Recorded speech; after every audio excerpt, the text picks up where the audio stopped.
Bonjour. Au cours du mois, le marché a fluctué au gré des négociations entre le gouvernement de la Grèce et de ses partenaires européens. Dans ce contexte, le marché s'est progressivement effrité en cédant 3,90%. Le marché devrait rester dans l'expectative du résultat du référendum surprise annoncé par M. Tsipras.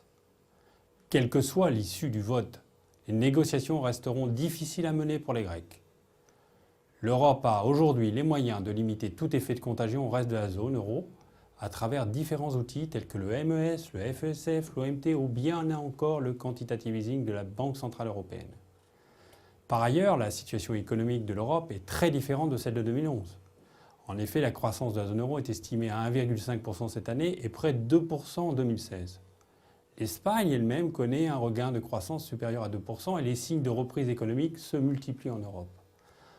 Enfin, le style très personnel de l'art de la négociation de M. Tsipras et de M. Varoufakis isole un peu plus la Grèce en la rendant difficilement comparable au reste des autres États membres de la zone euro. Au cours du mois, le fonds a concédé 2,20% contre une baisse de 3,90% pour le marché européen.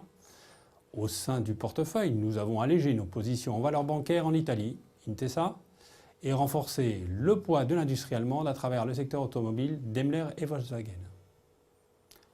Merci de votre attention et rendez-vous le mois prochain.